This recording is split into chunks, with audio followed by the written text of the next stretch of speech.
Wow. Yeah. Short intro is short. Welcome everybody to the OSINT Curious live stream.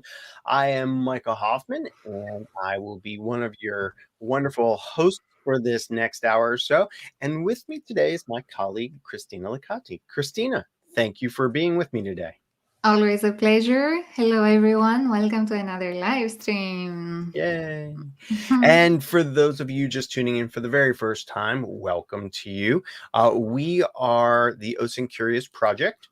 We try to share the joy in the world of open source intelligence, the fun, the passion, the interesting things, as well as talking about some of the more serious, more formal aspects of the industry as well. For those of you that don't know, scrolling along the bottom of the screen is our website, our username that we use on all of the websites, and a link to our OSINT Curious Discord, where you can talk to us after and before our live streams and talk with the community as well. And then a link to our Patreon patron page if you'd like to support us financially. Finally, please subscribe to our channel. So, Christina, we have we have people out there that are watching and listening to us on a variety of platforms like LinkedIn, YouTube, Twitter, and Twitch. If you're out there and you're listening to us, pop something in your chat. Now we can't see anything from the Twitter chat, and we can see things from LinkedIn, but we can't send anything to them. But Twitch and YouTube people, say hi to us. Let us know you're out there.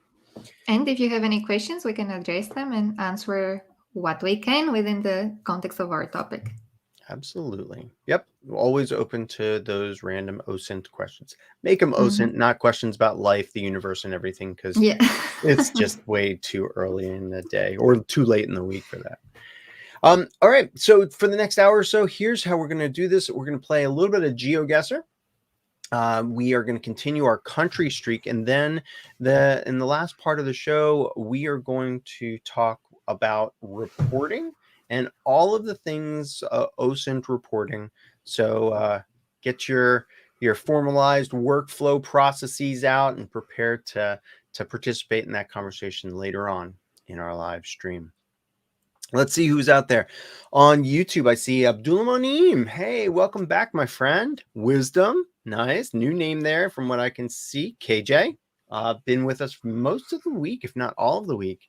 Danny, welcome. All right, so let's get into this and play some Geoguessr.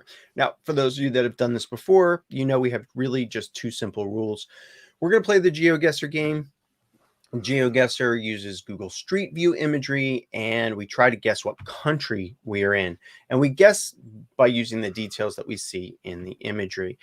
The two rules are quite simple.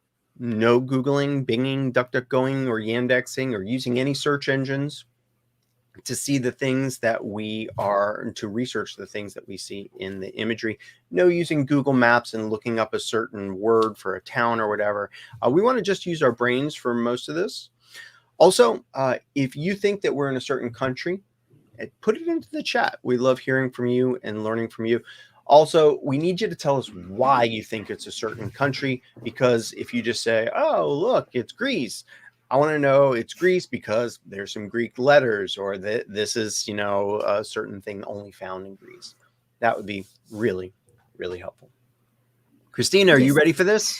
I'm ready. I'm very ready. Although I feel the pressure, I have to say it. Yeah. Do you know how many countries we've guessed in a row? Stop it. I know. 81. Let me just remove this. Oh my. 82. We're on, and we've done 82 in a row. So that's pretty cool for us. It was so easy last time with Nico. He was just he was on a say roll. This is the country. Yeah, this is Spain. All right, Nico. We need evidence. No, it's Spain. Yeah, it's just Spain. Well, and now it's you and I and our audience that are going to figure this out, Christina. Now, this first one, we see rolling hills here, green hills. Now, I did take a little peek before we started. I know I didn't cheat or anything, but look at this. Look what happens when we turn around. What side of the road are we driving on? Okay, the left side. We're driving on the left. Yeah, we're driving on the left, and if I come back over here, I see People under the tree. people under the tree, and it's people that are black-skinned. So Yes, and there's no bus stop or anything like that. right, it's just a tree with shade. It's the only tree with shade. It sounds very reasonable to me, though. Yeah. I So would sit let's there take a too. look at where the sun is. And the Sun is sign, yeah, that's up. the sun is like right above us. Okay, so sun right above us would tell us that we're probably close to the equator. We see a sign over here that says Somo Mission, and we're driving on the left. So I'm thinking maybe Kenya or somewhere over in Africa. Because Kenya is one of those countries that does that, and it's closer to the equator than like South Africa would be. Also, this is Soma Mission, which is interesting. Let's see. What does that say? Oh, it says something right there. Isn't it? It's like one of those little country things. Hey, Pride Rock. Yeah, I can't make that out. Soma Mission. Can we go towards the house? No, we cannot. No, we can't go towards the house there. It would be nice. But I mean, it definitely looks like a a school or something. I mean, these people are all dressed in very nice clothes. And I believe somebody's picking them up then from this. Oh, here's the bus stop. Oh, there we go. Hang on, let's look at this license plate. White license plate. All right, so is there anything? Oops, sorry. Anything in here? There's a B for bus. Yes, and there should be or I guess not, the name of the bus stop, but I don't see that. I don't see that either, unless it's DJ Rambo. No. No, probably not DJ Rambo bus stop. Doesn't sound plausible. It could be. Wouldn't be my educated guess, you know? Yeah. All right. So not seeing anything here. Okay, let's head back down the road here. There was a phone number, but I didn't see any code. Yes, but there was no real code to it. I think it was started with 0. So. Oh, Queenstown 100. Ooh. English. Let's see. Eswatini. Cramp says. All right. So Eswatini is down here. I'm thinking it's up here just because of the position of the sun. Is there a or Zambia? Let's see. Is there a Queenstown in Kenya? Let's see. Tsavo. So we saw that the name of that mission was TS, right? It was TS. I really don't remember it there, so you can't remember it? It was right here. Sorry. Hang on. There it's Somo. Yes. TSO. Somo. Yeah, it's Somo. There's a yellow thing there. And see, we have Tsavo here. Let's see if we can find. ZA is South Africa. Where did you see that ZA? Cramp. The what? Cramp is saying that they saw okay. ZA. Where did you see that? What's that? Well, I'm getting something out of band right now from Nico because he's he can't stay away from us. He says Queenstown's in South Africa. I was like, okay, I get it. There is a Queenstown in Nico. If you can hear us out, yes, there's a Queenstown, South Africa, but is there Queenstown somewhere else as well? I would imagine so. All right, but let's see. All right, so Eswatini. That's this little country right here. I mean, if there is the Queenstown, there is definitely the other one nearby too. The Somo Mission or however. Yeah, it's Somo. All right, so there definitely should be a Queenstown. Hi from Luxembourg. Hey. All right, let's head down here. Let's see. So we have Queenstown. Let's see what else it says on this sign over here. Butterworth and Somo. Butterworth and Somo. So Somo's coming up. Let's see. So a lot. Now Nico says that it's definitely in South Africa. I don't know about that. Okay, so we're looking for Queenstown, Somo, and Butterworth. Okay, I don't see it right now, but yeah. Yeah, let's just zoom in a little bit here. See. Yes. Yeah. Now, South Africa has a lot of areas that are kind of Dutch sounding. Butterworth and Somo do not sound Dutch, and neither does Queenstown. That sounds more British to me. That's why I'm going to ignore him this time. We're going to go up here to Kenya. I don't want to regret ignoring Nico. I mean, I'm going to ignore Nico because he's not taking the time to be on here. Hey, Purple, welcome. All right, Savo, Mombasa. All right. Let's see. We're looking for Somo, Butterworth. Yes, and Queenstown. Somo, Butterworth, and Queenstown. I don't see it. I see a lot of N's and K's and B's. You know what? Maybe we can go up to Are they also Ghana. Small? What's that? Oh, it could be small. Go. Yeah. Okay. You know what? Let's can we head over to Ghana real quick? Because Ghana would be around that same longitude or latitude, and I believe they also drive on the left there. These are more African sounding names, although we do have Cape Coast and stuff. Let's see. Should we just go over to Tsomo? It's only 3 kilometers away. Let's just go to Tsomo. If we can, yeah. Oh, we passed this truck. Yeah. All right. Nothing. But it doesn't really offer much. All right. So we have 2 rules here. One, no Googling anything or using search engines to figure out where we are. And the other thing is, when you think that we're in a certain country, tell us why you think we're there. So I see some people throwing things into the chats. Cool. Tell us why. Uh-oh.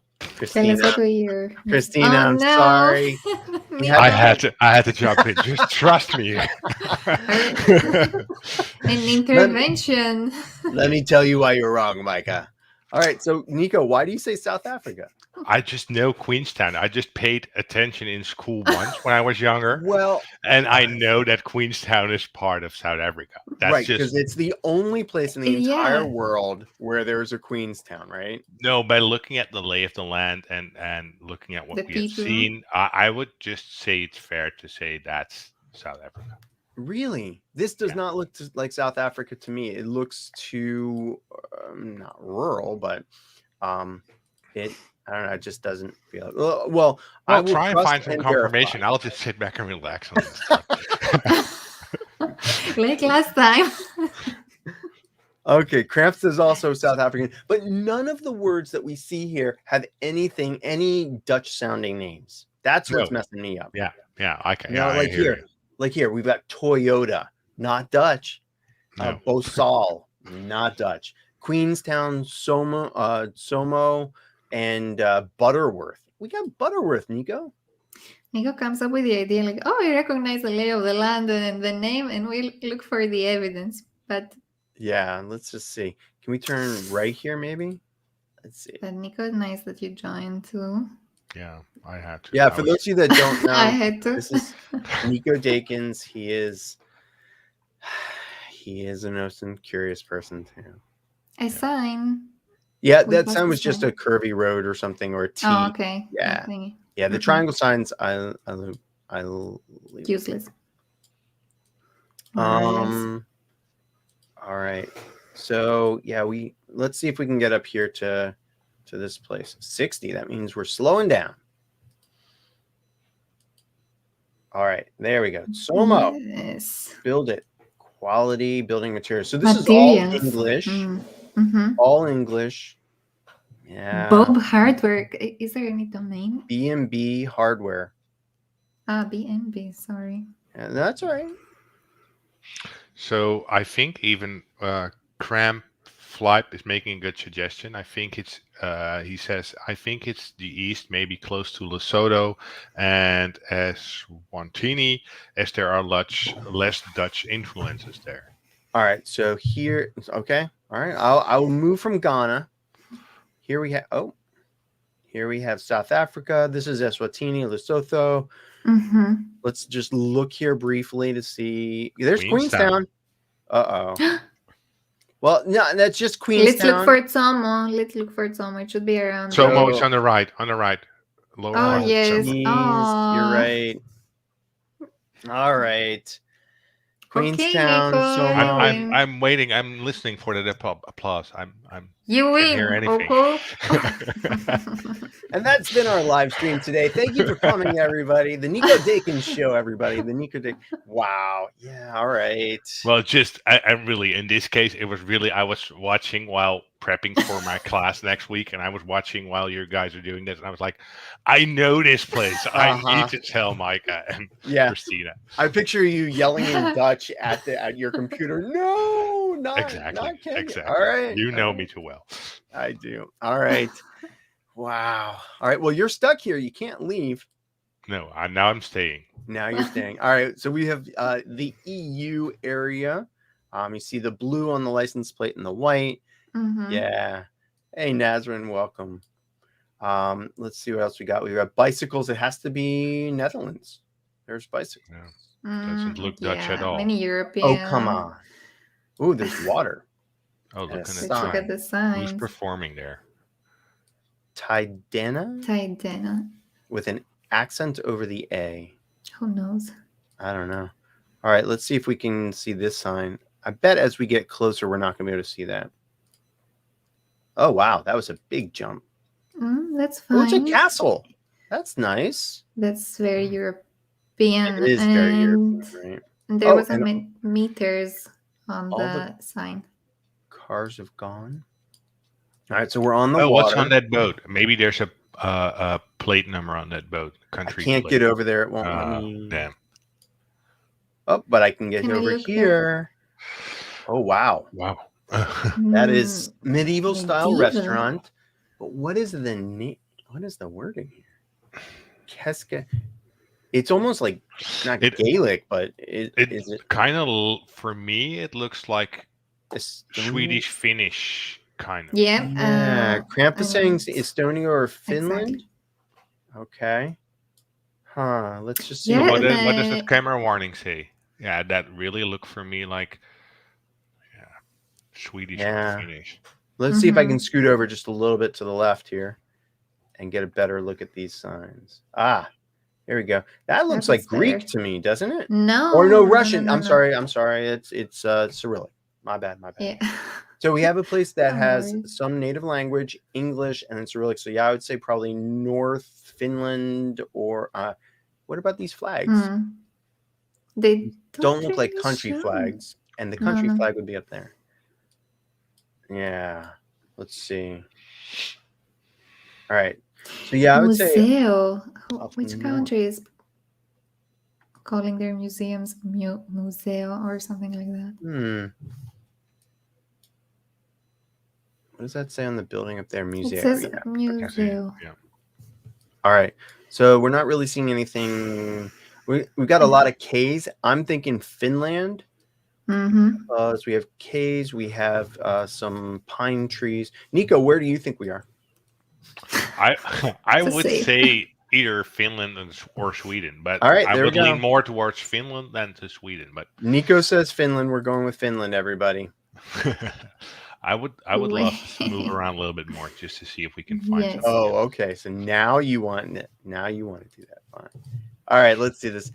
Let's see if we can find a flag or some other things like on the side of. Oh, that sign disappeared. It just disappeared. Love that. All right, hang on. Da-da. Nope, can't read it. No, not really. And so we're in a place. We're in a place where they used native language. It looked kind of Scandinavian, English, and Cyrillic letters, which would be in that area and probably be in that area where Russia is. Looks like Finnish. G says. Okay, let's see what we got here. Let's just move down the thing here. Let's see. Itella. Logistics. All right. So Cramp says it's not Scandinavian. It's Finnish or Estonian. Oh, for sure. Okay. Yeah, I'm thinking Finland. What was that on the window? Camera security. Mm-hmm. Yeah. All right. Let's take a look here. We're going to go up this way. Here we go. Now we're cooking. Ta-da. Yeah. All right. It's a celebration of the town or something. Castle. What do we have here? I don't think we're going to be able to read that. Mm-hmm. That's a dead end. It's easy, but it's hard. I like it. No top level domains, nothing. Nothing. Exactly. Well, this is... They might not even have internet here. All right, let's see what we got here. Who's creating a site and not putting a website up there? Yeah, I guess if you're there, you're there. You don't Yeah. need to go farther. All right, so there's something down that way, but it says that it's a dead end. So let's go up the street here. Oh, wait, it said something on that truck. No, backwards. Hang on, sorry. So cleaning service. Mm-hmm. All right. All right. Ta-da. Cafe. All right. Heading on up this way. Let's do a big jump up here. Maybe we'll see those signs. Hang on. There's signs on the right here. There's a market. And Yeah. there's a gas station. Most likely there will be a top level domain on there. Yeah. Mm-hmm. Let's see. Done. All right. There is this word. Long. All right. That's a good hangman word. That is a very good hangman. Nesta oil, maybe. Let's see if we can look backwards here and see. And oh, what's that? I bet there is only a phone number. Great. Yeah, there's a 040. Looks like country code. I'm saying Finland. What do y'all think? 040. Mm-hmm. Should we just go for it? Do you want to risk it? Do I? No, not really. All right, so we see a K. Lahi. I'm not even going to pronounce these words. Corcus. Okay, I didn't pronounce it. Yeah, we've all failed at pronouncing these words. It's definitely not the current gas prices in Europe. Yeah, this is historical data. Absolutely. All these flagpoles. Like good memory. Missing flags. All right. That's the rock something. This is a theater. There's a grill on the left-hand side. Maybe they have their webpage. The Rocks. A little bit more to the left. This is a theater. Oh, there's a grill. A grill, yeah. Yeah, and it's just a grill with Coca-Cola. Yeah. LinkedIn user says it's Finland. They recognize the language. All right. Go for Finland. We were like, all right, we're done here, Micah. Yes, me too. We're done. Nico, Christina, what do you think? Finland or keep going? Do we have any other potential? Is that a postal card that person is pushing? Yes. That maybe. I think it's. I don't think so. There's usually. Or there's a very huge baby in there. Huge baby.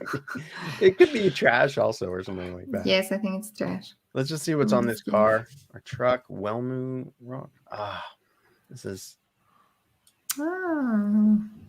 Double dots. Yeah. All right. Oh, some stores, maybe.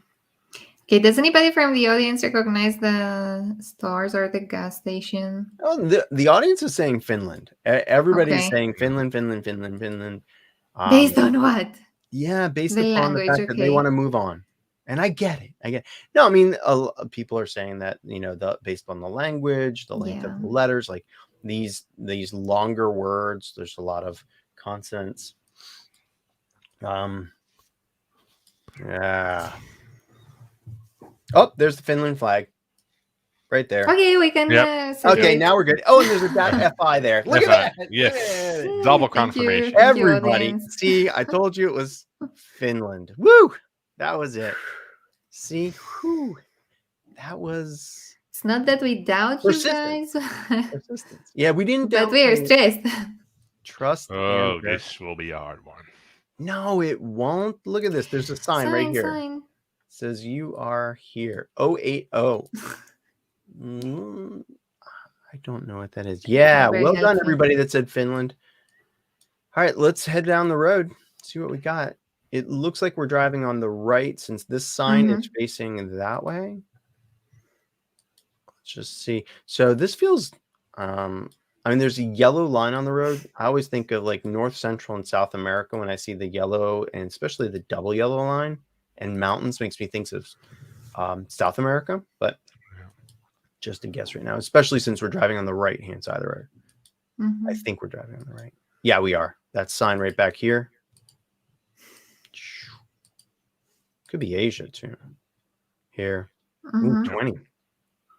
We're super high up in the road because we're almost touching the clouds. Yeah, we are definitely at a high altitude, and we're actually close to. Nah, we're not close to the tree line. Ooh, rockfall. That's why the 20 probably. Yes. All right. Because rocks won't hit you hard when you drive 20. That's right. You Yeah. just see it coming. And you have time to react. Ooh, a little waterfall coming off there. All right, let's see if we can catch this car. Yellow. We're in Colombia. This is Colombia. That was easy. Yellow license plates in the mountains with Spanish. Colombia. You know what we can do to confirm this is find the Colombian cross.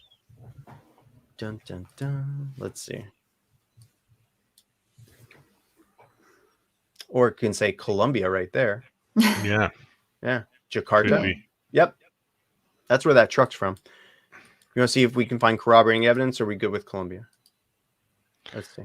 So the on the back of Colombian street signs, the sign is held up, and they do a vertical and a horizontal piece that makes like a cross that is unlike any other country that I've seen. And somebody once said, "Oh, that's the Colombian cross." I didn't know that. Yeah, well, I'll see if I can find one here. They're on the freestanding signs. Wait, there was something back here. Oh, no, that's just a green thing way up there. All right. So because of the mountains, the double yellow line, which is very North Central and South America-ish, driving on the right, yellow license plates. We saw Colombia, Jakarta on the side of that commercial vehicle. Yep. Yeah, purple. That was exactly what I saw on that commercial truck. There's also a green sign up here. Let's see. Oh, no, that's not a sign. That's a thing. All right. So I think we're in Colombia. And we have some Spanish here. I'm guessing there's a restaurant. Food up here somewhere. Wow. Yeah, I mean, hey, it looks pretty pleasant. Aww, Look at that view, though. That's amazing.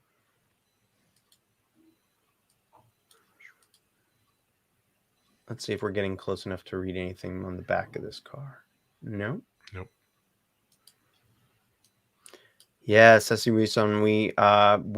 think it's down in Colombia, but I've been wrong before. And Nico is the one that we're really counting on here.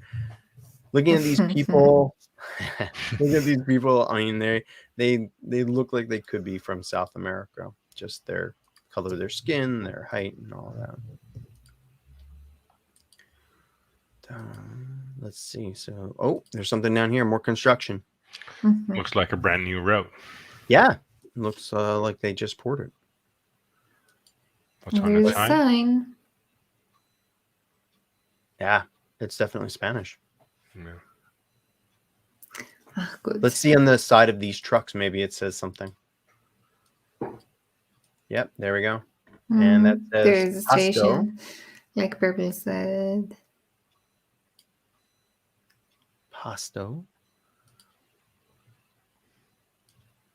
All right. Well, what do y'all think? Oh, hang on. Colombia. Another Colombia. Hey, Can we please choose Colombia? Yes. Yep. All right. Safe to say. If it's not, I will be very surprised. Yay! I was right for the first time. That's awesome. Bravo, Micah. Yay! That's right. All right. Should we do one more and then go ahead and switch to talking about reporting? Let's do one. Let's do one more. Okay, let's do it. All right, we got some banana-looking trees. We have people that look Asian-ish. I don't know if Asian or South American. It could be either. We have big mountains, single yellow line. Oh, yeah, definitely in a tropical area. Yeah, Nico, I would go with what you said, more Southeast Asia type of place than South America. But let's see. We can't even see from the sun where it is to tell us the hemisphere. All right, let's head down to these buildings. Oh, no, I'm thinking South America. Yeah. Yeah, I agree. due to the language. Someone forgot their bag. Yeah, well, the guy's walking back for it. It's like, I thought you picked it up. No, I'll go get it. All right, so we're thinking South America, maybe. Could be Central. People on a motorcycle. But definitely in a tropical area. Yep. All right. These guys are just sitting here. Oh, this person. Yellow license plate. Ooh. That's interesting. Just drying the laundry on the roof. Is it like... Yeah. All right. Let's head down the road here. I noticed that once we got out of Europe, people stopped. We lost most of our audience or something. I mean, where are y'all? What do you think? Oh, here's a runaway like truck ramp or something. I'm thinking South America. Yeah, South or Central. Look at that. They're something like Bolivia or something. Well, I mean, if you look at this is interesting because we're in the middle of nowhere, but there's cell phone, right? I mean, look around here. Oh, I guess there's electricity too, but interesting. I mean, there's a lot going on in the area. Children on the street, their little community around. There sure will be. They're calling each other. Look at that Google card driving around. Do you have reception? I do. Do you have reception? I do. All right. Do you look good? Do you look good? This will be online for some weird team of people to search and get Geoguessr. Just maybe they're calling their friends and saying, "I see the Google Street View car." We will be famous. There's some taller trees there, some narrow. All right. Going down here. Oh, the road massively deteriorates. Kid with a dog. Donkey. Lady with the donkey. What does it say on her hat? Oh, I wish that would be nice if we could read that. All right. So I'm definitely thinking South America, but I don't like the fact that we're now on a dirt road. It doesn't look like it. Well, hang on. Delay that. And there is not a level domain. All right. Could it be Colombia again? Because maybe just under that C, it almost looks like it says Colombia. Like right there? That last word, yeah. Could be. I mean, we saw a yellow license plate on the motorbike. So it could be. And there's mountains, and we're definitely in South. Horses. Or Central America. I think we're going to have to go back to the beginning, go up the hill, because this is just deteriorating. We went from a paved road to a gravel road to dirt. Soon, I'm amazed that the Google Street View car is like still going on this, right? It's like, yeah, we'll just take this until it dead ends or we get stuck. All right, let's just go up to that house and see what we got. Yeah, I don't think we're going to find anything more definitive. Yeah, that's a pretty bush though. All right, what do you think? Go back to the top? Yes. Yeah. Yeah, I would definitely do that. Yep. Going back. All right. So we're going to go up the hill this time. Excuse me, people. Here we go. Oh. All right. Let's just see what's here. All Great. Right. Here, look at the colors here. Red, yellow, and green. German. Well, it's German, but it's also but it's not German. Not Colombian. Sure. Hang on. Is it like Uruguay and Bolivia? Bolivia. Look at that. Red, yellow, and green. Didn't I say Bolivia like you 2 minutes ago? Nico, I don't think you did. I heard it. You did? All right. Should we go with Bolivia based upon that flag and all the other things? And Nico? Yeah. I would just say Bolivia. Really, you guys? Yes. Yes. Look at this. We hit the spot 5 times? Really? Wait. I don't even know. Flawless. I'm a master. We are master tourists, everybody. Huh. Oh, wait, no, it was wrong. It was Colombia. It was wrong. Wow. No. Hey, people, I gotta go. It was Colombia. No. Oh. Great. Micah. We even talked about it. That it could be Colombia. You make it worse. He was like, yeah, didn't I say it was Bolivia? Oh. Well, I didn't expect that. I honestly thought it wasn't. You know what, Micah? We will get it on the next streak and we will top that score. Okay? It will take some time, but let's just start again. Hi, everybody. Welcome to the OSINT Curious webcast. Today we're going to be Forget what happened. Yeah. It's almost Friday, right? Yeah, so, yeah, absolutely. Like, who cares? Oh, boy. Well, that's all right. Nico, you had a whole bunch of things there. And this just goes to show you that taking a flag and that's on some random sign and just guessing on that. It was a false flag. Oh. You are not helping this. You're not. I mean, I think maybe that's why we obsess so much with finding additional evidence all the time, although we have a hunch, right? Yep. Yeah. I was feeling a bit hyperbolic before, but I feel I'm right. I don't know how to recover from this. I'm just so distraught. I was like, why are they telling us we've done all these things? This is really good. And it was because we were done. All right, I'm gonna move past it. Deep breath. And all right. So 85, that's pretty darn respectable. It's the best we've ever done. Thank you to our audience and thank you to you all for helping out with that. And thanks to everybody. This has been months. Nico, it's been months that we've been running this stream. Now you have new goals again. I'm here to reset your expectations. Yes. I'm Nico the resetter. All right. Well, thank you for playing with us, everybody. In our live streams, we always like to talk about something else. We always like to talk about something else that's not failing at Geoguessr.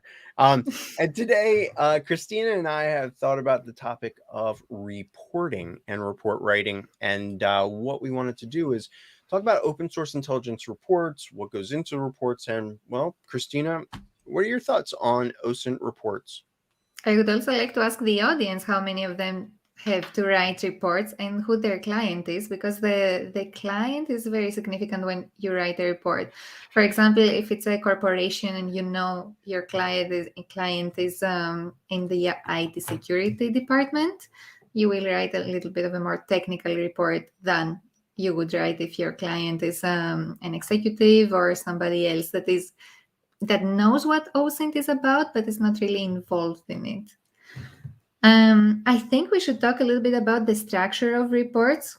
And I will start by saying that I have 3 layers usually, and then you can also share your thoughts on this.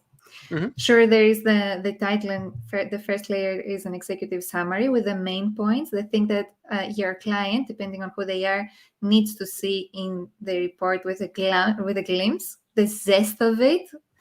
And the red flags potentially if there is something really important that you have found and they need to be aware of. And then in the second layer, you go and start explaining a little bit more what you have found and you analyze a bit more. Usually what I do with companies is that I will write in the second layer when I start explaining my findings. First, I put on the findings, why they matter to the organization, and what the risk of them being out there online is. Potentially how they can be used in attacks if I have seen these types of data being used against companies in attacks many times. And then in the third layer, I will go a little bit more into depth and explain how I found them and how they can remove them or manage their existence. All right.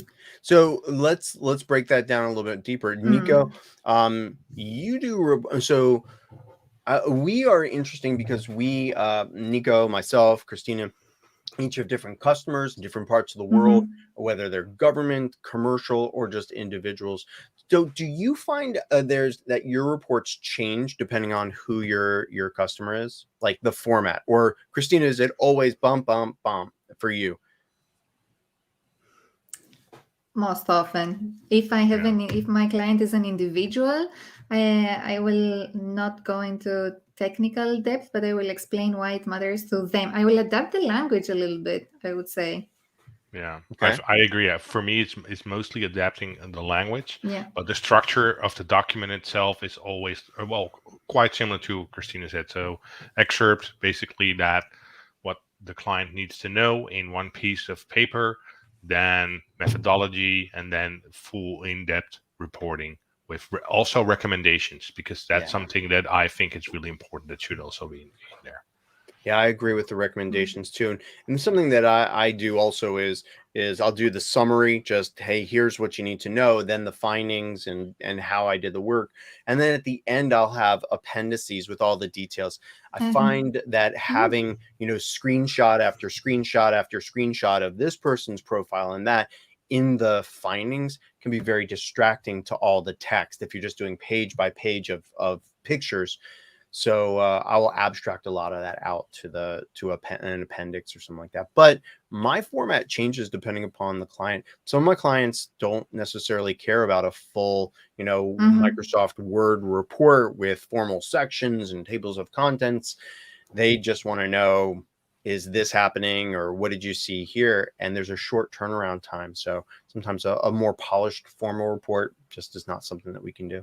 Yeah, on average, I try to do the exact same thing, because I think 99% of my clients, but also back in the days when I was at law enforcement, people simply don't have a need to have that academic style of report.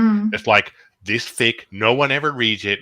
They only read the executive summary, and that's what it. So I really would like to go to the essence immediately. Just tell them, hey, this was your intelligence requirement. This is the answer. If you want to look at the details, here are all the attachments and all the other stuff. You can take ages to look at them, but I already did it for you. So trust me, this is a summary. That's basically it.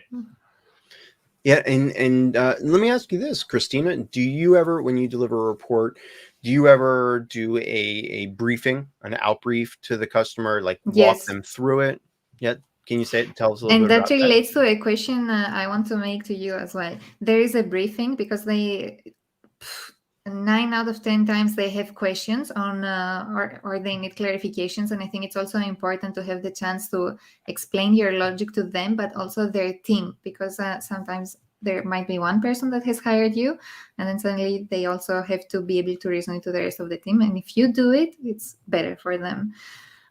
We do the briefings. We also go a little bit more into detail when it comes to the risk certain information can pose to them or to the organization. But usually the risk assessment is also depending on your experience and what you have seen in the past happening with this data. And then there is another part that relates to something I wanted to ask you. What do you do when the client gets defensive? Because it has to do with some of their vulnerabilities in the end of the day. Whether it's a corporate client or a person. So I'll take a first stab. Then I would love to hear Nico's thoughts on this. So I come from the world of cybersecurity, where we're doing penetration tests and security assessments, and my job was to find the holes and the gaps and the problems with people's systems, mostly web pages and security software.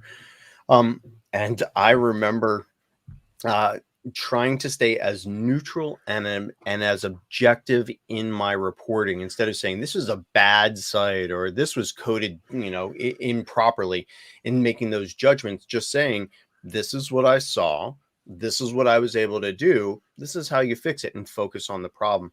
But I'll tell you this, however much you do that, I remember one time where I had a person, I was web application pen testing, and I know this is not OSINT, but it's analogous. I was pen testing his web application, and before the assessment, he said to me, "You're not going to be able to find any security flaws in this web application because I know how to code securely." And I thought to myself, and I actually said to him, I look forward to that because then I don't have to write a very big report, and I hate report writing. So this is great. That web application was absolutely the worst application, the best application, the most insecure application I've ever tested. And so I had to write, my report was very thick, and it was all focused with very objective terms. And that customer actually got up and was yelling in my face that I didn't know what I was doing. I'm like, the report kind of speaks to what I did and all. How did you handle it? What's that? How did I handle it? Yeah. I'm a big proponent of not playing tug of war in an argument. You can't have an argument with somebody if they don't, re-engage. If two people are yelling back and forth, that's like playing tug of war. If I let go of the rope and go, yeah, sounds like you're really upset about this, that either diffuses the situation or just makes it even worse. Makes it even worse. Sometimes it doesn't. Yeah. What about you, Nico?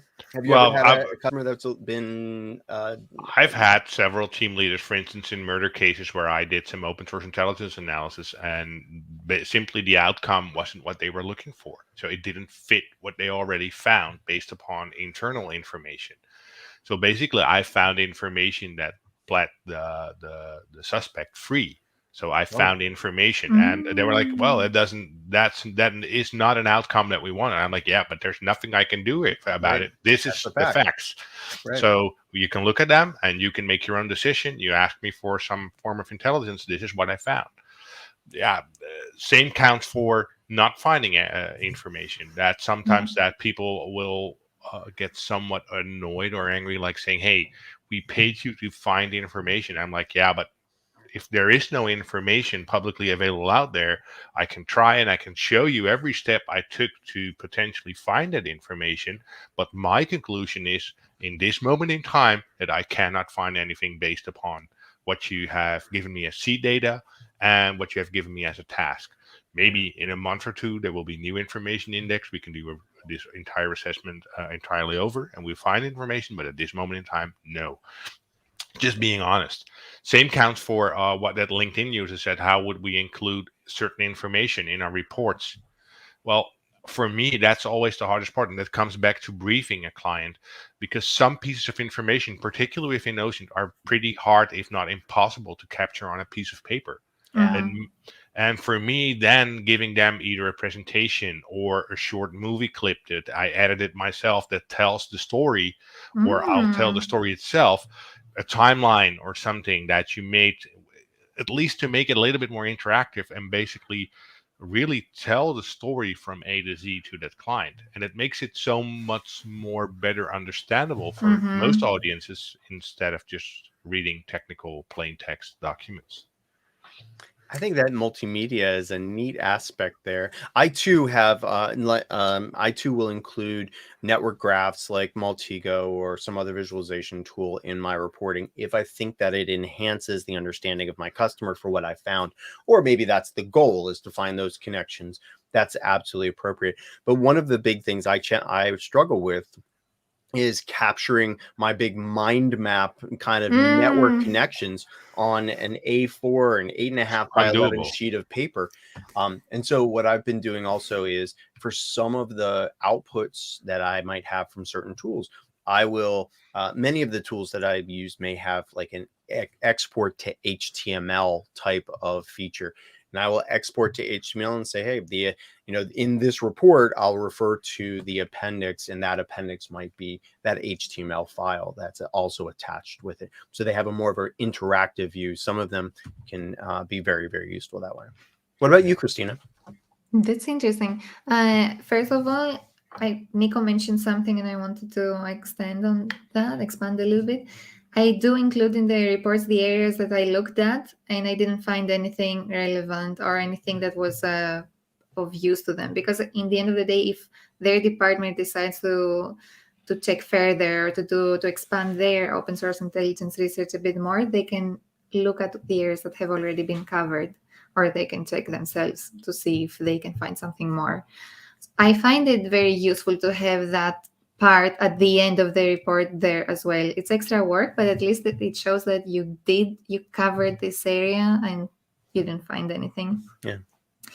And when it comes to distressed clients that don't want to look at your findings, I had the case once where I found a space on the internet where employees were basically trashing out the company they were working for really hard. It was very mean. And I put that out there and I told the CISO at the time that be careful. There's a lot of, this was pretty sensitive at the time to say, but people are not happy in that department and you should be careful of any potential insider threat incidences because we have seen this happening too many times with unhappy employees. Yeah. Basically, his answer was, "Oh, we are perfect." And somehow this is such a red flag always as a statement, or we are absolutely secure. He said, "We are perfect. We ran out our internal questionnaire about employee satisfaction and they were all amazing." You cannot, like you said before, you cannot fight about this. In this case, you say, "I'm very happy for you. Make sure you have checked everything." Here you have a certain URL. Take a look at your. Yeah. Just have a moment. Well, and I think that's interesting, Christina, and what you said too, Nico, is that sometimes the truth that we uncover, or not, even the untruth that we uncover online, it contradicts or conflicts with what our customers or clients might want to see and hear, whether it's everything's fine in my company because this non-anonymous survey that we send out says everything's fine, or hey, we think that this person has committed this crime and you're now telling me something different. I think that can be very challenging. And in all of my reports, I have a caveat section that says exactly what you said, Nico. I might not have access to the places where they're talking about what you need me to research. This is a point in time assessment. I'm going to collect what I see and when I have access to and present it to you with my analysis. And that's really all I can do. I can't make things. I can't create things or anything like that. And I'm just showing you what I'm the medium. Yeah. I think it also comes back to scoping. If we can go back to like the beginning of the assessment, Christina, I would imagine in the beginning of your social engineering or your OSINT engagements, you're talking with the customer, explaining to them about what is possible, what you can do, and perhaps what the outcomes might be. Do you coach them like that? Absolutely. We do expectations management. Yeah. It pays off so badly later on when the customer knows what to expect and you tell them you might not be happy with what you see. It might contradict the image you had about your organization and the people within it. I might not find anything that will be of use to you, but I will write down exactly what I researched and how far did that get me and if this is useful for you. There is also the part of trust that you have to build with your customer. So it helps to be very open and to listen and to accept their point of view as well. Yeah. Also, sometimes I do the preliminary finding. Just brief them before you start writing the report. Just tell them, hey, I want you to know that this is coming up. Maybe we need to adjust your question, or we may need to revisit something because I found stuff that, well, you're most likely not expecting me to present. Yeah. Christina, were you going to say something else? I also keep in the back of my head the mentality that a lot of executives have. They say ignorance is a bliss, knowledge is a liability. Yeah. So that's why the recommendations later on where you tell them you can handle this like in the ABCD ways helps them a lot. Because then they are not suddenly presented with information and they say, okay, I have to figure out a plan. They have a recommendation. They have a plan that makes things a bit more acceptable. Yep. They just have to decide whether they do it or not, and when they do it. Exactly. Yep. So we have a couple of questions from our audience, and Danny Haas, who's I want to say a longtime viewer of ours, asks, do you think that clients these days would like more of like a social media type of report, where you have short snippets, I would imagine, maybe some, multimedia in there that's really engaging versus a more typical type of formal report? Any thoughts on that? Yeah, well, Then I always try to think that you need to be considerate of the people you are presenting their time. On average, the leadership will have no time, or at least they make it appear that they have no time. So if I can crop any information for them to give it in one chunk or one soundbite or whatever, if that works, yeah, I would go for that. And it also saves me a lot of writing and reporting. Okay, Christina? yes, me too. And I try to make very clear chapters and sections within the chapter so that each person can read the section that they really need to. And sometimes when I have to analyze the exact process that I followed, like at the third layer, when you explain how you reach that information, I might keep the whole page, color it light gray, so that people can go straight to the light gray areas when their job is to find that information and remove it or manage it. Okay, so you Some use some visual of the elements that are yeah, I very was going to say you subtle. use some of those visual elements to call out blocks or sections that are common or that are useful to the viewers. Nice. Yeah. Mhm. So I'll start off with this other question from Banana Split. Do you write every step that you take during an investigation, like what websites you've checked, even if there's no successful results?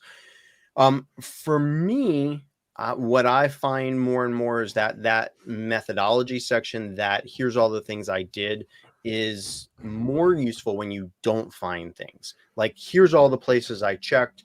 I don't really have any positive results to share with you. When I do have positive results, my customers are more usually interested in what those results are than the entire steps, and then all the steps I went through and all. So I really don't usually give out like my methodology of I went to this site, I entered these things, I used this, and I don't get into that level of detail because, well, I mean, they want the results. They don't necessarily want that here's the nitty gritty on how Micah does his job.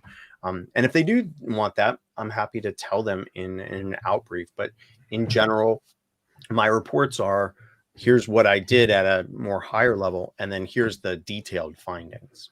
What I think about it you comes all? back to who the client is. Yeah. Yeah, and also, but I do keep track of everything, but it doesn't mean that I will report on everything, because I need to be transparent at all times, because maybe I need to show up in court, so I need to show the entire crime path, or at least I should be able to show the entire crime path I've taken to come there. Also, what I like to do for myself is take note of my thought processes. So if I decide to go left or right on a certain, let's say, digital intersection, I want to just write down, maybe in a mind map or in a document, why at this moment in time I took the decision to go left or right. Because maybe in a week from now, I wake up in the middle of the night, why didn't I go right? And now at least I know why.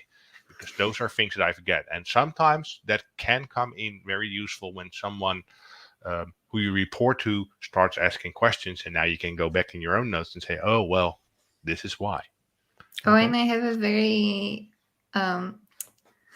important question here. It comes up in every conversation, the in-person ones. What do you do when you find something that is of interest to the client, but it's either out of scope or you don't have any more time in the project?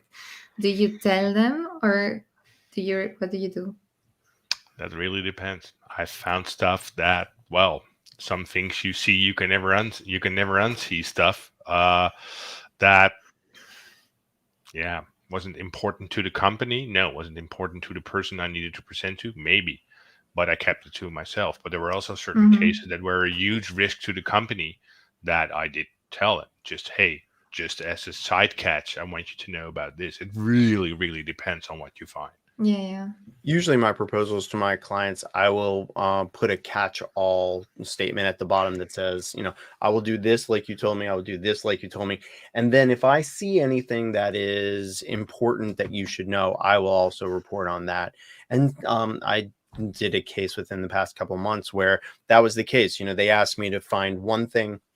I researched that and I found that, but while I was doing that, I found this whole other thing that I just thought that they should know about, not to win myself more work or anything, but just that, hey, I saw this. It doesn't cost me anything and cost the customer anything more for me to just let them know. And if they want to dive deeper, we can do that as well. But at least they're aware of it. I think that's important for some of the things that are out there. But there's other things that are just don't get to that threshold. What about you, Christina? Okay, yeah, the same as you, Micah. I will report it if they want me to dive deeper into it. I will ask, but I will definitely mention that there is something more that is relevant to them. Again, depending on how important it is or on the risk.